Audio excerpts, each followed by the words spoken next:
For the last 5 years, this body where we are today at the Capitol has not been run on the principles of a representative democracy that the people of Georgia would expect. Your representatives cannot vote to determine what bills are going to be heard in the committee. The Rules Committee members cannot vote to select bills on a list that can be moved to the floor for a vote.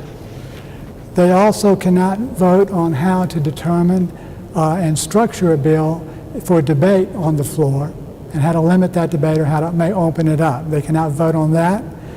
They can, however, tamper with bills, and the leadership can tamper with bills that without the permission of the author or on a floor vote.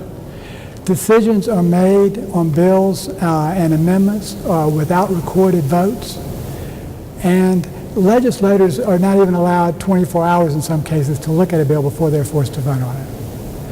So what we've had here for the last few years is not the principles of representative democracy. It is more of a dictatorship that is controlled by a single individual, which is the Speaker of the House.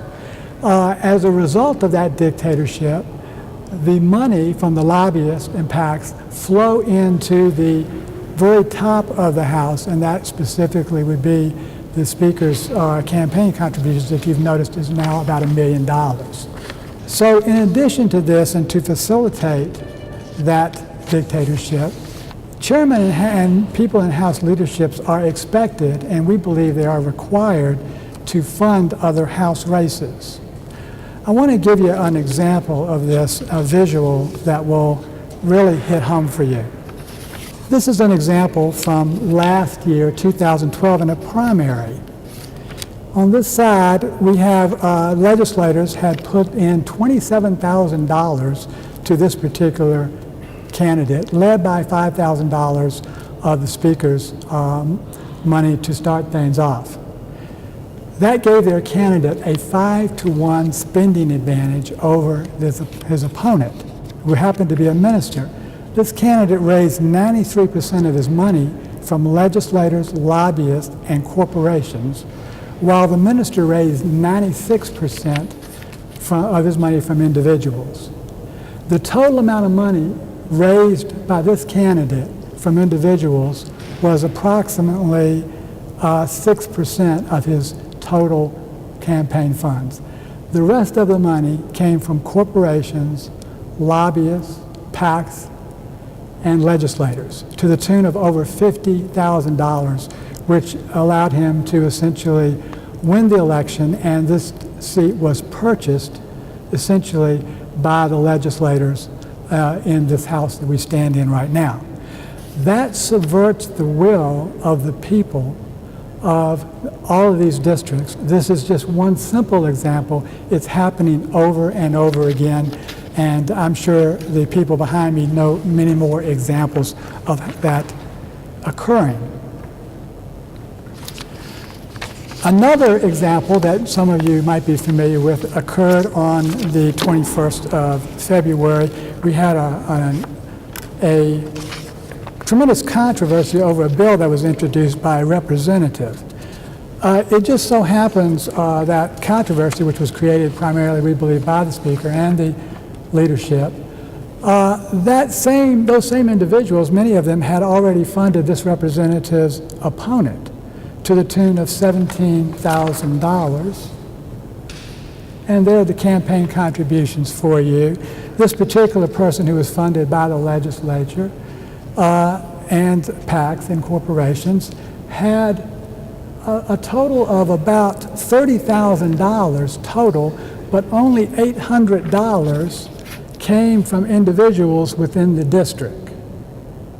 So again, there was another attempt to purchase this seat, and this, which happened to be District 22, with a representative out there who had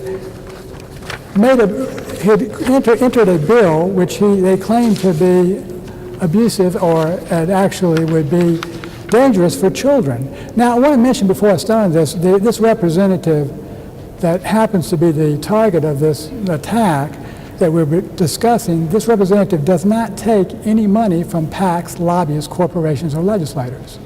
Zero money. But if you remember back on February 21st, the Speaker and the leaders claimed that this bill, which repealed loitering laws, would in fact jeopardize children. So I wanted to bring the laws for you today so that you could see exactly what they are. So the loitering laws, let's talk about this. The loitering laws apply only at unusual times when children would not be present. So to remove the laws is not going to endanger children because they would not be present when you would allegedly be accused of loitering. Let me read to you the law. A person commits the offense of loitering or prowling when he is in a place at a time or in a manner not unusual for law-abiding citizens.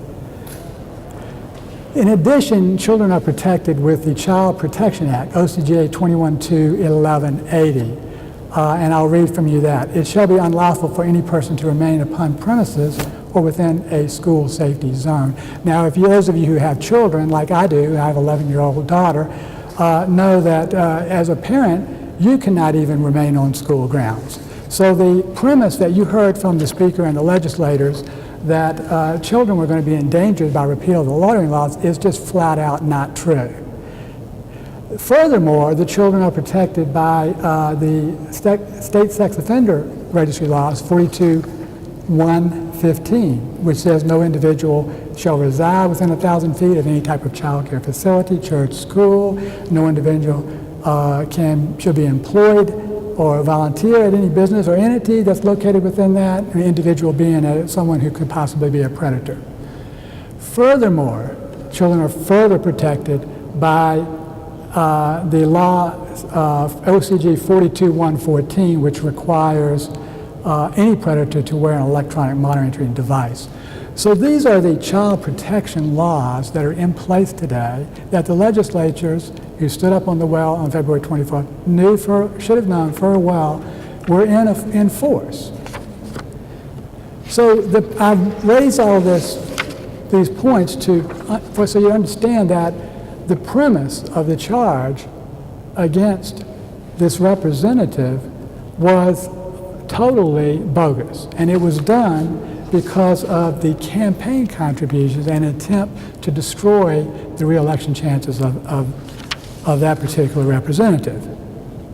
So to sum up here, we have basically, as I've explained, the House has been run as a dictatorship. We've gone over the details on that, and we need to correct that.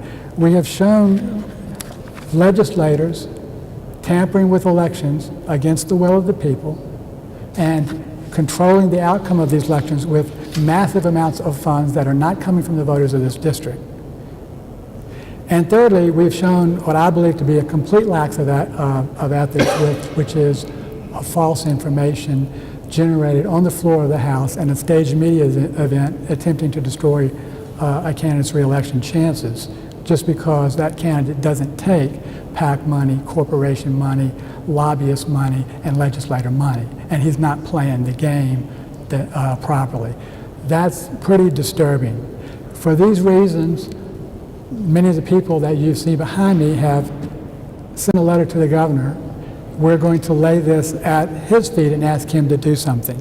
We believe that there's ethics charges and ethics possible violations in all of this that has occurred. And I want to show you a report that many of you are familiar with. It says Georgia ranks 50th, dead last, as the most politically corrupt state in America. We specifically received Fs in political financing, legislative accountability, and ethics enforcement agencies. Our ethics enforcement agency got a zero score from this Center of Public Integrity. Now, if many of you also know that our Ethics Commission was recently found unethical themselves in a recent $700,000 judgment that they had to pay for the first of 3 wrongful termination suits.